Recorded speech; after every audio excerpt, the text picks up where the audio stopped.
తూర్పుగోదావరి జిల్లా రాజమండ్రి వద్ద గోదావరి పరవళ్లొత్తుకుతోంది. ధవళేశ్వరం కాటన్ బ్యారేజీలో 14.90 అడుగుల వద్ద వరద ప్రవాహం కొనసాగుతోంది. ఇక 14,56,000 క్యూసెక్కుల నీటిని సముద్రంలోకి విడుదల చేస్తున్నారు. దీంతో రెండవ ప్రమాద హెచ్చరికను అధికారులు జారీ చేశారు.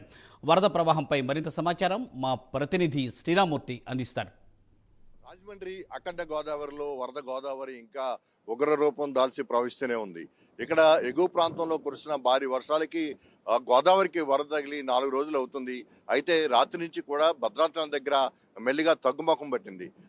ఈ రోజు ఉదయం చూసినట్లయితే భద్రాచలం దగ్గర రెండో ప్రమాద హెచ్చరిక ఉపసంహరణ చేశారు. ఇప్పుడు భద్రాచలం దగ్గర 46.40 అడుగుల నీటి మట్టం కొనసాగుతుంది. మొదటి ప్రమాద హెచ్చరిక కొనసాగుతూ ఉన్న పరిస్థితి ఉంది. మరోవైపు ధవళేశ్వరం బ్యారేజ్ దగ్గర చూసినట్లయితే ప్రస్తుతం 14.90 అడుగుల నీటి మట్టం ఉంది. ఇప్పుడు 14,56,000 క్యూసెక్కుల నీరు సముద్రంలోకి విడుదలవుతుంది. మొత్తం 175 గేట్లు కూడా పూర్తిగా ఎత్తు ఉంచారు. ఇక్కడ మనం రాజమండ్రి పుష్కర్ ఘాట్ దగ్గర ఉన్నాం. పుష్కర్ ఘాట్లో చూసినట్లయితే వరద గోదావరి ఎలా పరవళ్ళు తొక్కుతుందో చూస్తున్నాం. ఇంకా పరవళ్ళు తొక్కుతూ చాలా పొంగి ప్రవహిస్తున్న పరిస్థితి ఉంది. అంటే ఎగువ ప్రాంతంలో తగ్గుముఖం పట్టినప్పటికీ కూడా పోలవరం ప్రాజెక్టు దిగువన మరికొన్ని వాగులు వంకలు కూడా గోదావరిలో కలుస్తున్నాయి. ముంపు వాటర్ కూడా భారీగా వచ్చి చేరుతుంది. మరోవైపు సబరి నుంచి కూడా వరద నీరు వచ్చి చేరుతుంది. ఆ సబరి కూడా తగ్గుముఖం పట్టింది.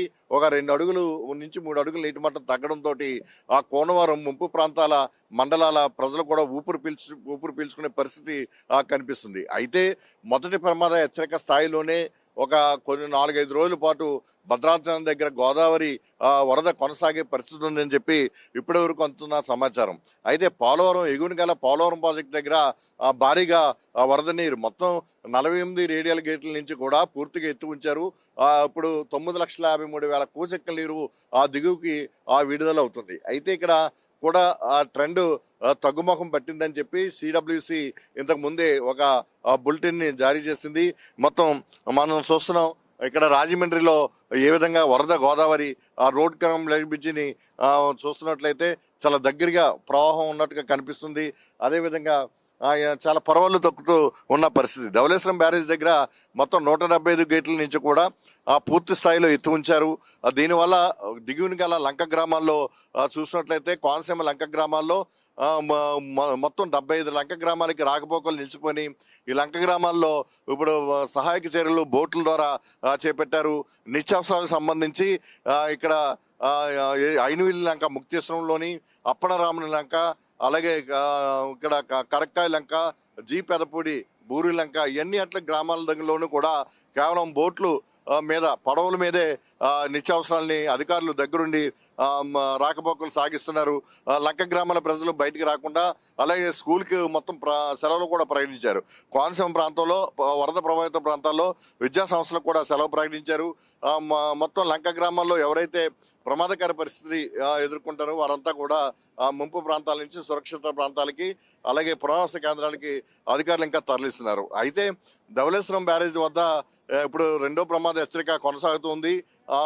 14.90 అడుగుల నీటి మట్టం కొనసాగుతూ 15 లక్షల వరకు అంటే 14,56,000 క్యూసెక్కుల నీరు వరకు సముద్రంలోకి విడుదలవడంతో దిగువన 50 కిలోమీటర్ల దిగువన గల కోనసీమలోని లంక గ్రామాలకి మరింతగా వరద పోటెత్తుతుంది. ఎందుకంటే ఈ ప్రవాహం కిందకి దిగి వెళ్ళడానికి మరొక 8 గంటల సమయం పడుతుంది.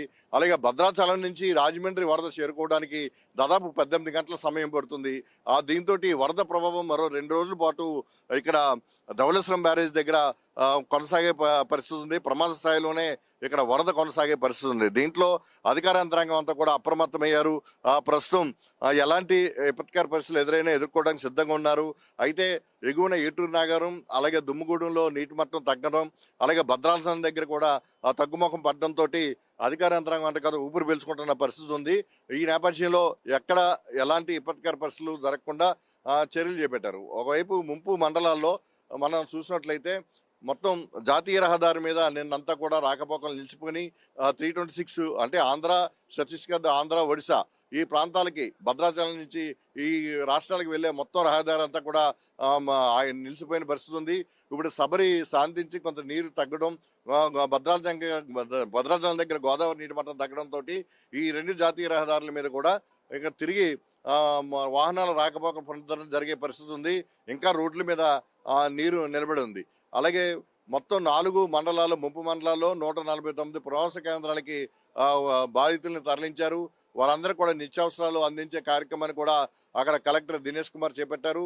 ఆ విధంగా ఇక్కడ చూసినట్లయితే తూర్పుగోదావరి జిల్లాలో కలెక్టర్ ప్రశాంతి, అలాగే కోనసీమ జిల్లాలో కలెక్టర్ మహేష్ కుమార్ మొత్తం ఎప్పటికప్పుడు ఈ వరద పరిస్థితిని సమీక్షించి వరద సహాయక చర్యల్ని ముమ్మరం చేస్తున్న పరిస్థితి కనిపిస్తుంది.